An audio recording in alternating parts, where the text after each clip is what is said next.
Good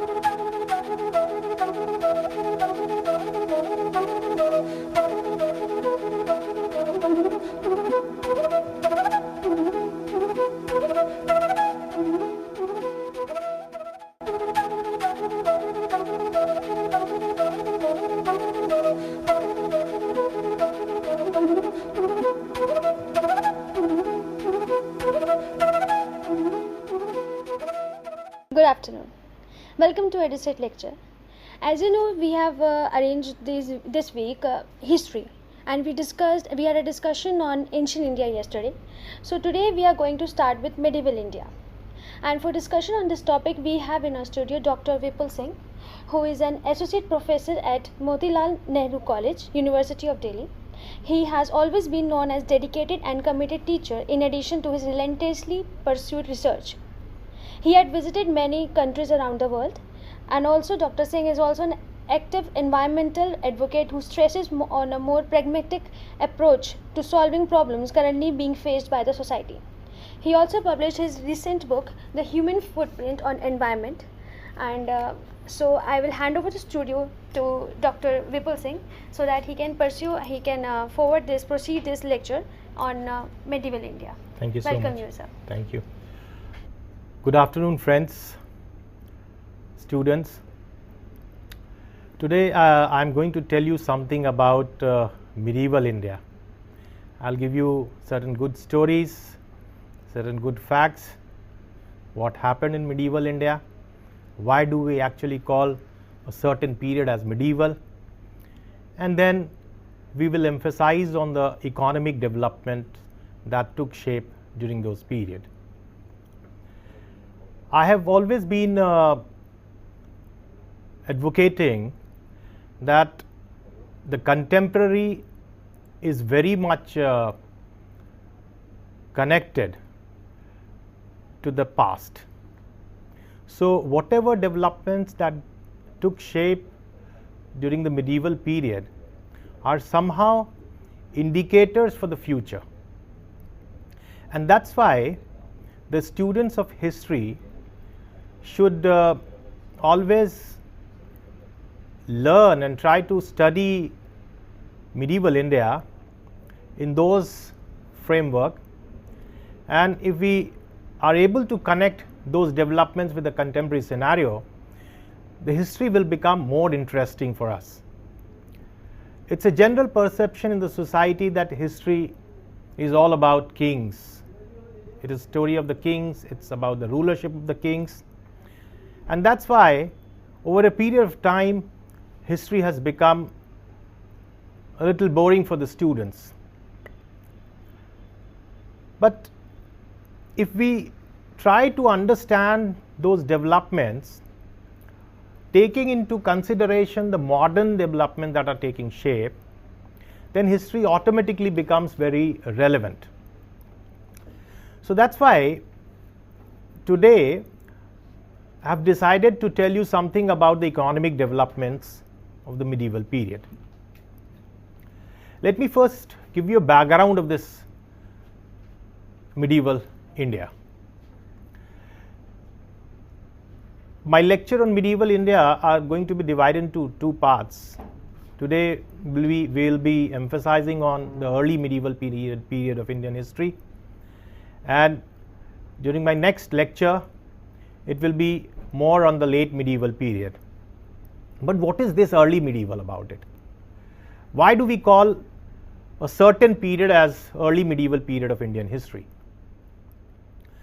This early medieval period of Indian history is generally considered to be a period between 8th to the 12th century AD,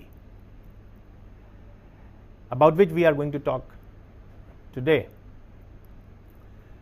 Now it is during this period of almost 600 years that many developments took shape, but traditionally this period of Indian history was considered as a stagnant period. Many of the early historians of the 40s and 50s, I'm talking about the 20th century, they believe that there was not much that was changing during this period, and the changes that actually occurred were merely dynastic changes. That means one ruler came after another. So dynasties changed. There was not much change in the society. There was not much change in the economy. No change in the culture, so on and so forth. So when the new generation of historians came, they first of all tried to understand this period as a period of change. So from that earlier perception of no change that we call as changeless, we moved towards a changed perception. That is, historians started believing that this period was certainly a period of change. Now, what kind of change? So,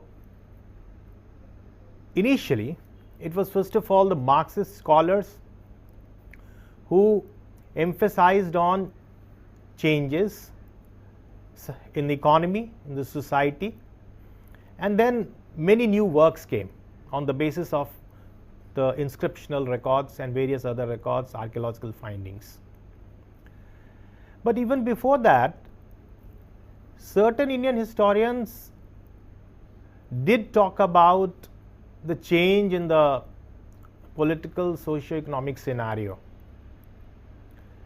But those changes were not described as dramatic changes or any major change from the earlier period, that is the ancient period.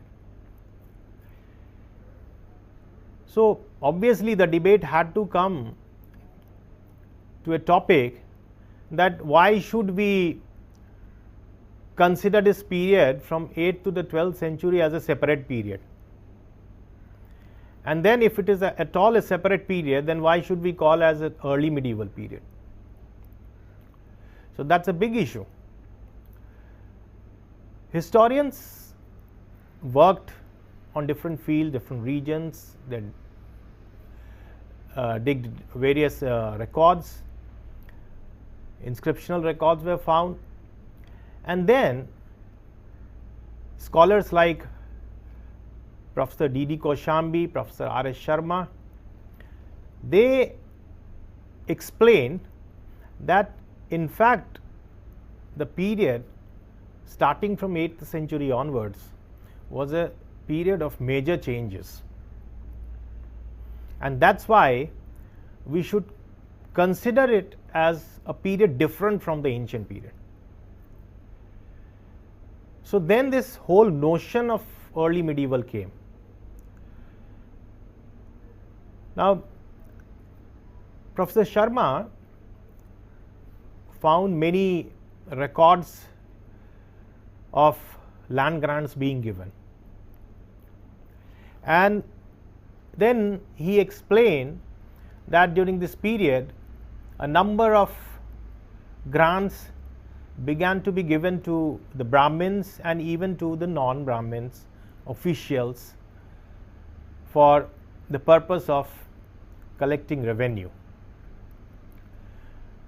Now obviously when the grants were given, Professor Sharma believes that these grants were revenue free grants, that is, nothing came to the state as such. So resultantly what happened was that there was a new kind of political, what we say as ownership in these smaller areas where the grants were given. That is mean to say that these grantees became autonomous in their own rights. Now, if we look at those grants, the records, we find that these grants were normally in the initial periods made to the Brahmins and to the religious institutions also. But this whole process started very early. It started during the 6th century only. it got intensified in the 8th century and the 9th century. Then many villages were donated to the Brahmins, and all these grants which were given to the Brahmins and the temples and various other religious institutions were known as the Brahmadeya grants. Then many of the kingdoms of the major powers in Western India and Central India and even in Northern India got disintegrated, and the feudatories took control over these smaller areas. These grantees gradually styled themselves as Samants, Maharaja Dhiraj, and Mahasamantas, titles like those. Then many of the grants which were given, they were also given to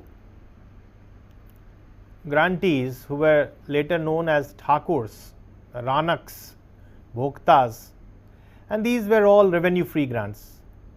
That is, they don't have any liability to pay any revenue to the state. They were given land on the condition that they would supply certain quota of soldiers when required by the overlord. Now, this was an initial scenario, but what happens after few generations is that these grantees become independent and they stop sending contingents to the king, and they themselves become powerful in their own land granted areas. Now, this is a general kind of a development that many of the Marxist historians have tried to explain for the period. The developments during this early medieval period of history has been treated differently by different other historians also. They have also used the inscriptional records. They have also used various other literary sources and the archaeological records to explain the same period in a different mode. Now, let us first talk about the traditional description. What is the traditional description of this early medieval period of Indian history? As I mentioned earlier, that traditionally the period was described as a dark phase of Indian history, and it was mainly because the period was not much full with written sources, although when the sources started coming out, it was no more considered as a dark phase. But then when the sources were dug out, inscriptional records came, many historians termed it as a period of decline, and decline not only in terms of political decline, but also economic, cultural, social, and various other forms of decline. Now, what are the recent perspectives on that? The new studies over the last 2 decades have offered fresh perspectives, and they are not willing to accept such a bleak description of the period.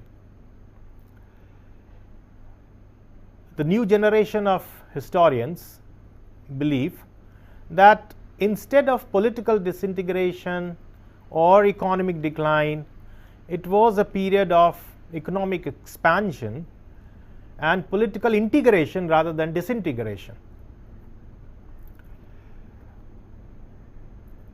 Now, if we try to understand this historiography for the period through a graph which is there on your screen, we can see that there are 2 major models One is the changeless model and the other one is the change model. Changeless model is the one which does not talk about any change. That is, there are no changes taking place during this period of Indian history. But what we have just talked about is the change that is taking shape during this period. So it is almost a unanimity among historians that changes were taking shape during this period. So this model of changelessness is set aside now. But within this change model, you will find various other sub-models. And one of the dominant among them is the Indian feudalism model, and then you have the integrative polity model. Now, as I told you that there is one changeless model also, and within this changeless hypothesis, we find that the political structure and the economic structure of the early medieval period was essentially treated as changeless. And the historians, relying on this hypothesis, describe the developments as traditional and orientally despotic. Now, it was first of all Karl Marx who characterized the Indian state in terms of Asiatic mode of production. What is this Asiatic mode of production? It was a system in which there was absolute power in the hands of orientally despotic rulers, and through this explanation of the Asiatic mode of production, Marx tried to exclude India from the orthodox mode of productions of slaves and the feudal societies that he has explained about European history. So he believes that the developments that took shape in Europe were very much different from what was taking shape in Asia. So the Asian scenario for him was a different scenario, and what he actually meant was that in Europe the society, the economy was all dynamic, there were many changes taking place, but in India, countries like India, there were no changes taking place. In fact, it was first of all the Indian Marxist scholars themselves who criticized this Karl Marx model of Orientally or Asiatic mode of production. The changeless model, in fact, for the Indian Marxist scholars, was a static model, which was not actually the case, and they proved with their own research that this period was a period of dynamic changes. There were many dynamics of change taking place, many new developments taking place, new political developments were taking place, and certainly the economy also changed. Maybe the change was in terms of negative change, but the change was taking place. This is what the Marxist historians believe. So the whole thrust of the Marxist scholars was on the change hypothesis. So this was a major shift from a changeless model to a change model. And when the Marxist historians came out with their own data and interpretations, there was a vibration in the early medieval Indian historiography.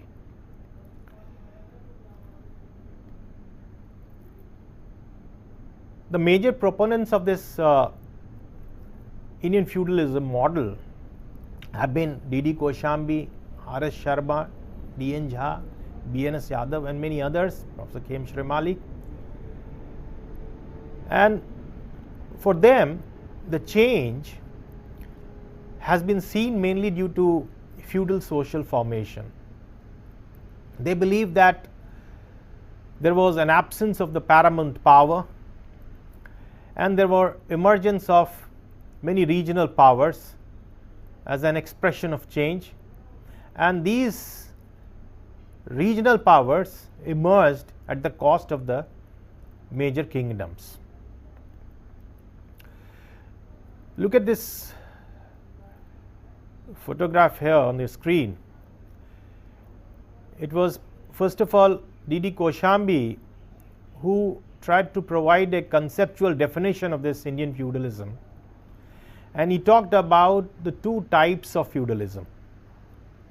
One he calls as a feudalism from above, and the other he calls as feudalism from below. So in fact, D.D. Koshambi was the first historian to have used this European terminology of feudalism, although he did not actually mean in terms of European in terms of European features, but he actually used this term feudalism in the Indian context for the first time. What does he mean by this feudalism from above? It was for him a primary phase of early medieval Indian history, in which there was direct relationship between the overlord and the autonomous vassals without any landed intermediaries in between. And then there was a second category of feudalism for him, which was a later phase development in which the landed intermediaries emerged between the ruler and the peasantry. So if we try to understand the two terminologies, the two categories of feudalism which Koshambi has talked about, in feudalism from above, he means a state wherein king used to levy tribute from the subordinates who still ruled in their own rights as long as they paid to the king. And then you have the second category, which according to him is a later day phenomena, and in this category we find that a class of landowners developed between the state and the peasantry within the village itself, and they wield certain armed power also over the local population. In fact, in this category, taxes were collected by these small intermediaries who passed on a fraction to the feudal hierarchy. Now, this very concept and the use of the term feudalism in the Indian context was a major search for the Indian historian, and it is from here on that historian like Professor R.S. Sharma took over and further developed this hypothesis of Koshambi, and his theoretical construct contributed towards a better understanding of early medieval period, and then he termed it as Indian feudalism, which later became very popular as the Indian feudalism model. According to Professor Sharma, the period between 750 to 1200 was a period when a number of changes were taking place in the society, and these changes were mainly in terms of economy. If we try to summarize and characterize what this Indian feudalism has in it, we will find that during the post-Gupta period, when larger political powers declined, various land grants were given to the religious institutions, as we have talked about earlier, and to various officials as secular grants. And the Marxist scholars believe that the hereditary landholders gradually assumed many of the functions of the government. They not only got the power to collect revenue, but also had administrative powers like the rights of awarding punishment and exacting fines. They also assumed the right to sublet their lands. And this situation was further aggravated by the decline in urban centers in terms of trade, in terms of coinage, and that's why Professor Sharma suggests that we get very little evidence of coins in the excavations. So, for him, this period was one of decay and decline, not only politically but economically as well.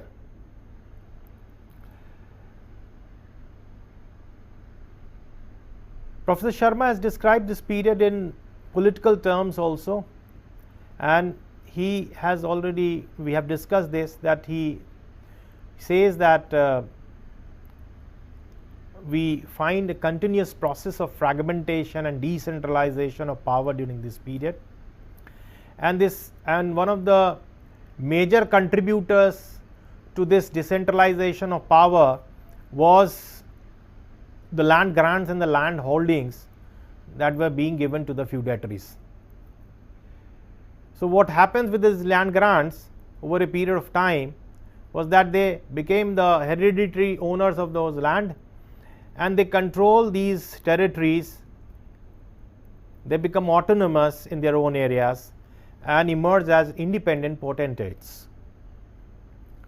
So, the crux of R.S. Sharma's argument is that the feudal polity emerged from the gradual breakdown of a centralized bureaucratic state system, and this process gradually eroded the authority of the state and resulted in a weakened sense of sovereignty.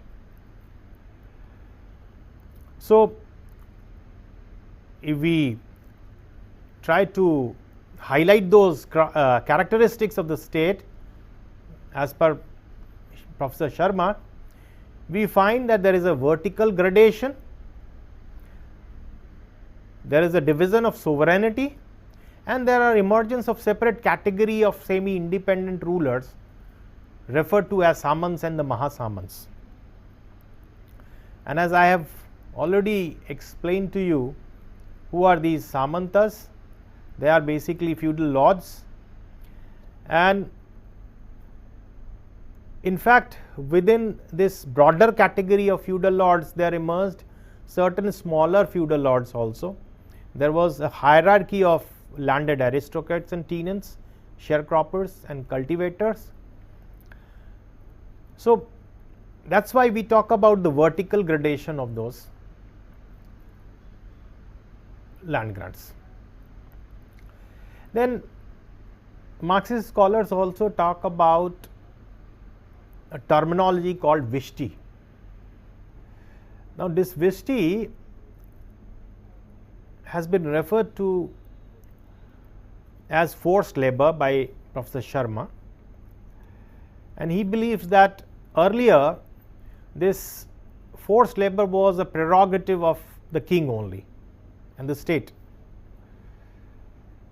But then during this period, what happens that with the more and more grants being given to the feudal lords, these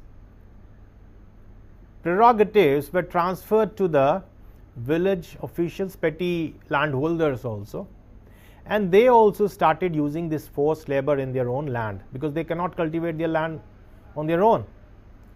So, according to him, some certain kind of serfdom emerged within the village, in which the agricultural labor were reduced to the position of semi-serfs.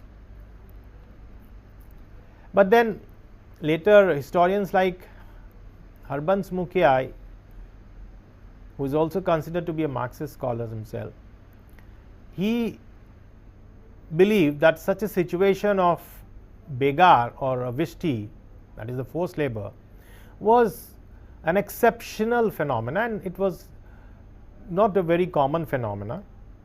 It was not a rule in the early medieval period of Indian history.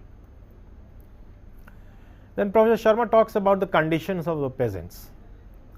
He believes that there was severe curtailment of their land rights. They were reduced to the position of tenants, and they faced threats of eviction also from their land. They were subjected to high taxation. They were deprived of their right to mobility, and they could not move freely from one place to another. Although Urbanization, who wrote a very interesting article titled as "Was There Feudalism in Indian History?", gives a different picture altogether, and then he questions the very concept of Indian feudalism. He is of the opinion that Indian feudalism could well have been a non-existent phenomena. It was a make-believe construct. He says that there was no such, we don't have any supporting evidence for that. So he goes to the extent of saying that it was just a figment of imagination for the proponents of Indian feudalism model historians or Indian feudalism model. He points out that in the European context, feudalism emerged due to changes in society, whereas in India, the establishment of feudalism has been attributed to state practices of making land grants. So, why this difference? If we are using this term, this European terminology of feudalism, why do we find such kind of a difference in perception and analysis? So, while criticizing this Indian feudalism model, Professor Mukhia also questions the very existence of serfdom. He in fact believes that the Indian peasantry was always, and it had always been, predominantly free. So, there was no restriction on the movement of the peasantry.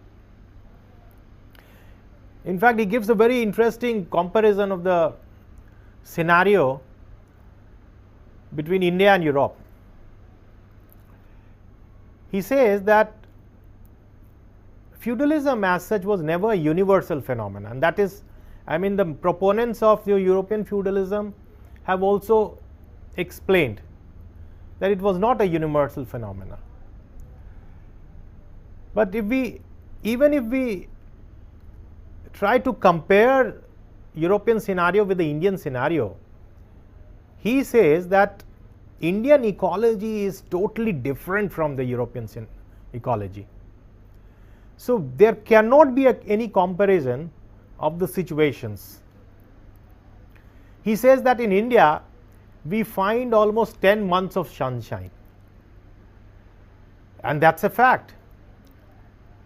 And this scenario of 10 months of sunshine is very conducive to agricultural production. Now, it is because of the intense heat that we get in the atmosphere, followed by annual rainfall. The upper crust of the soil is made more fertile, and therefore it does not require deep or intensive digging. That is, you don't need intensive labor. So, there is no need for serfs to work on those fields. In fact, he suggests that in India there is a traditional humped kind of Indian bull, the bulls with hump on their back. So, this allowed the peasants, the Indian peasants, to use the bull's trot power to the maximum capacity, and it allowed them to put the plow on those back of the bull so that on the bull's shoulder, so that they can pull it and do the plowing for them. But in the European scenario, you don't have those humped bulls available. The European bulls have a plain back, and it did not support the plow, which would inevitably slide downwards when it is being pulled. Further, the other comparison that he gives is that the land productivity was much higher in India, in medieval India, in most of the Indian lands, and most of the Indian lands produced 2 crops a year. This was something unheard of Europe until the 19th century. So this system of multiple cropping came very late in Europe. So Harbans-Mukhia believed that all these differences made it imperative that the forms of labor that we use in agriculture should follow a different pattern in India in comparison to Europe. So the begar or a tied labor that we are talking about was seldom part of the process of production in India. So he concludes in his argument that the medieval Indian system was marked by free peasant economy rather than, some kind of forced peasant with unfree labor. Now, what are the recent perspectives? B.D. Chattopadhyay is one of the historians who has tried to understand this period from a different perspective. He totally agrees that there has been existence of land grants during this period. So he does not deny at all the idea of land grants during this period. So there is certainly a profusion of land grants in this period that is agreed to by revisionist historians like Chattopadhyay, Professor Chakravarti, and many others. But this does not help, according to him or to many other such historians, it does not help to explain the origin of the feudal polity. He believes that this mere profusion of land grants does not in itself explain the emergence of Indian feudalism. So that's why he tries to interpret the developments taking place during this period from a micro perspective. Another historian who has worked on this period is Hermann Kulke, and he has indicated towards a very interesting point. He says that why is it that the contractual element in the land grants is missing? If these land grants actually led to the emergence of feudalism, what we call as Indian feudalism, the emergence of the Samantas, then why there is an absence of contractual element in those? This is a question that Professor Hermann Kulke poses before us. Then there are many of the critiques of the Marxist historiography. They have suggested that by giving grants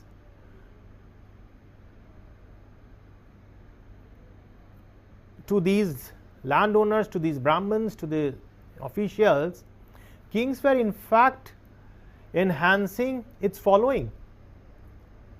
So rather than curtailing the power of the king, it was being done to enhance the power of the king. So these are the two opposite interpretations for the same system of land grants. Another historian, D.C. Sarkar, also questions Marxist interpretation of the implication of the land grants. he says that this system of land grants did not lead to the reduction in the revenue income of the king. Rather, he says that while giving land grant, some lump sum payment was given by the grantees to the king. So, there was no decline in the income of the king as such. So, that is another different perspective given by the revisionist historians. But if we look at the very thrust of Professor Chattopadhyay's argument, he emphasizes on the pre-state polities, and he says that we have not tried to understand those pre-state polities that were under evolution in the peripheries. He believes that we are merely emphasizing on those already fertile Ganga, Yamuna, Doab regions, but there were certain other parallel developments taking place. The pre-state polities gradually evolved into state polities, and it was this that resulted in the assimilation of local polities into the larger state structures, and then these larger polities became important powers in the nuclear areas. If we look at this map here, we see that there are major, I have indicated towards three major kingdoms, the Gurjar Pratiharas, the Palas and the Rashtrakutas. But these kingdoms actually emerged gradually. These kingdoms did not come into picture suddenly, and there was a gradual evolution of those powers. In fact, in other areas of Rajasthan also we find states, smaller states like Mewar emerging and becoming powerful by the end of the 11th and 12th century. Similarly, we have certain regional powers emerging in Orissa, certain regional powers emerging in Bengal. So, all these areas were gradually emerging into major state powers. So, instead of political disintegration, there was in fact integration taking shape, that is, new state formations were taking shape. Professor Chattopadhyay uses a terminology called the peasantization of the tribes. That is a very interesting development that he talks about. He says that this is a period when the expansion of agricultural settlements is taking place beyond those nuclear areas, I mean beyond those core areas. He says that this development was heightened by the improvement of agricultural techniques and the transformation of the tribal groups into peasant groups. That is, the tribes who were earlier leading a life of pastoralism are attracted towards cultivation. So, new land was brought under cultivation, agricultural production started taking place, and this helped in the colonization of new areas and the emergence of state structures. Because what we have seen in the ancient period, that once the agricultural production starts, there are surplus production, and with this surplus production there has to be a controller of those surplus to be redistributed among the society, and this is how the kings emerge, that is, the chief emerge within that society. So, he actually comes into picture to reallocate and redistribute the surplus. So, he says that in these new areas with the peasantization of the tribes, cultivation is taking place, surplus production is taking place, and therefore new chiefs are emerging. And gradually, out of these many new chiefs, smaller chiefs, there is one who dominates the neighboring chiefs, and that is how smaller states emerge. And gradually, with a matter of time, these smaller states take the shape of further larger states. So, this is how the integration of political structure takes place. Then many historians substantiated this argument of Professor Chattopadhyay with the new hydraulic schemes that we witnessed during this period. Historians indicate towards land grants being given in the peripheral areas, and these grants were given in the non-arable lands. They were given land to cultivate these newer areas. These lands which were given were naturally not rain fed area. So, resultantly what happens is that new hydraulic schemes needed to be invented, and that is why during this period we find step wells being constructed, huge step wells. I will just show you the picture of those step wells. Then many water lifting devices were invented in rain deficit areas like Rajasthan and Gujarat. You can see here in this photograph, these are huge step wells that were constructed during the early medieval period. That is, water was accumulated in these step wells. Now, there is a difference between a step well and the dams that we have today. In dams, what we do is that we stop water and redistribute the accumulated water to different deficit areas. But here in the step wells, many channels were brought from distant region to these step wells, so that the water gets accumulated here. So, there was no system of redistribution. The redistribution was done by manually taking water from these step wells as and when required. So, one of the important features for this period is that it is a period of integration.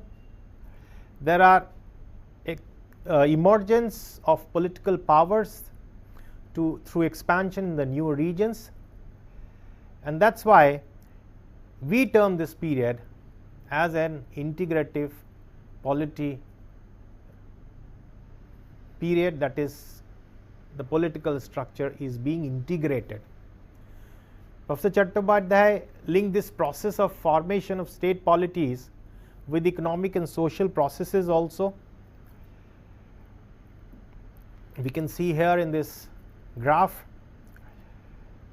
that in the disintegration model we have seen the decline of central authority, the decline of trade, the decline of urban centers, but in the integration model, the new model that have been explained by revisionist historians, there is an expansion of agriculture, and as a result you have the emergence of new states. Instead of trade decline, you have the flourishment of trade. Instead of urban decline, you have new urban centers coming into picture.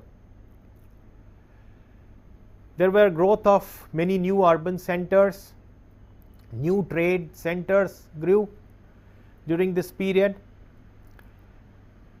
We have evidences of centers like Tadantapura, Gopagiri, Siyodani, where you find a number of new trading and urban centers taking shape. So, the revisionist historian historians term this period as a period of third urbanization also. He says that it's a period when many new urban centers emerged in place of the older ones. There were construction of new architectures, and possibly these new architectures that we see, new temples being constructed during this huge constructions that we see, are also because the economy was flourishing. Without the vibration in an economy, such huge constructions cannot take place. So, it is also an indicator of a flourishing economy. That is why I always suggest that present is very much connected to the past. Today, when we are talking about a flourishing economy of India, that is why you find many new infrastructural facilities being provided to the citizens. You have the metros, you have various new infrastructural facilities, you have the airports, new airlines, many railway tracks being constructed, roads being constructed, highways being constructed. What are these indicating? These are indicating of a flourishing India. That is, economy is flourishing.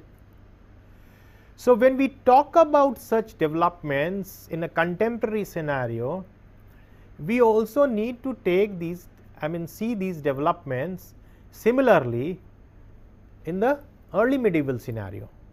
So, if new architectural developments, new constructions are taking place, these are indicators of a flourishing economy. In fact, one of the evidences that the Marxist scholars have given is that of the paucity of coins during excavations. That suddenly during this period, we stop getting the evidences of those coins, silver coins, bronze coins, copper coins. But then one of the historians, John Dale, says that this is not an indicator of a financial crisis. The non-availability of the coins should not be seen as a financial crisis. Rather, he says that there is a situation of an increasing demand of coins, which was not fulfilled by the deficit silver. And therefore, the traders came out with an innovation of cowries. So, cowries as mode of exchange were used by the traders during this period.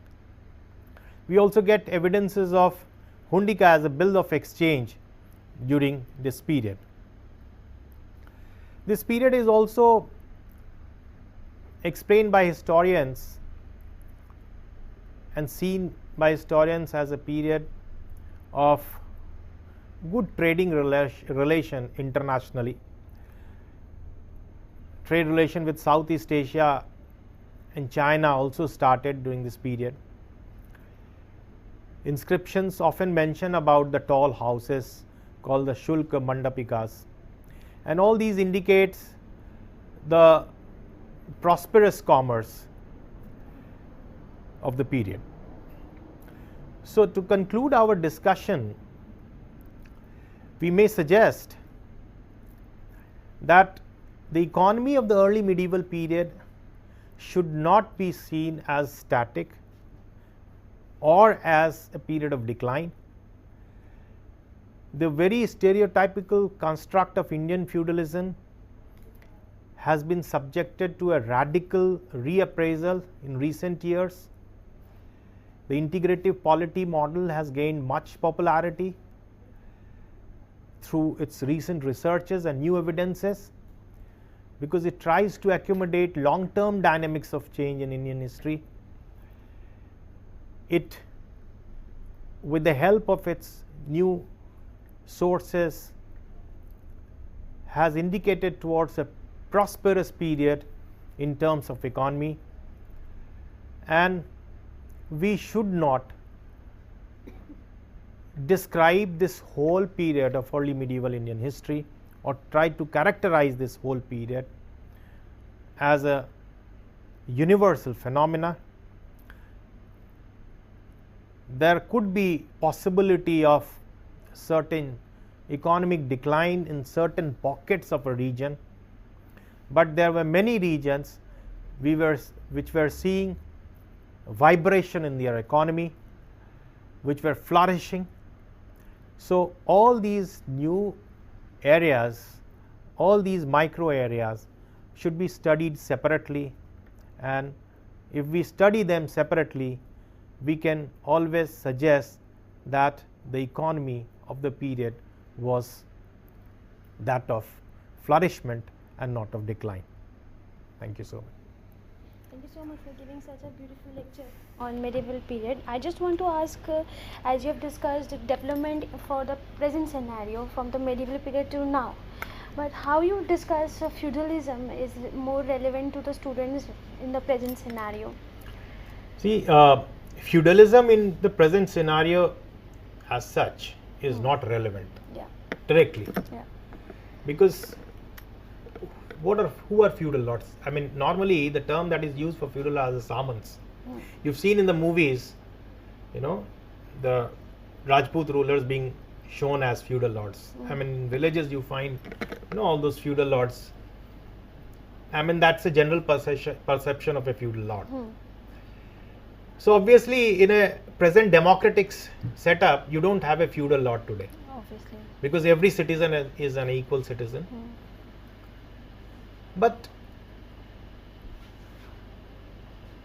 what we can actually do is that we can connect those developments. There cannot be an exact replica of those feudal lords here today, but the developments that are taking shape today are very much similar to the development that took shape earlier.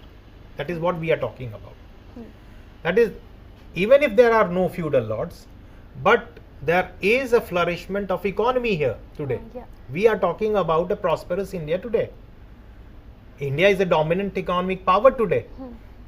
So if we are talking about a dominant economy today, then we can always connect this dominance of economy in the early medieval situation also. So if there was at all the evidence of flourishing trade or economy, it was certainly because of new developments taking place.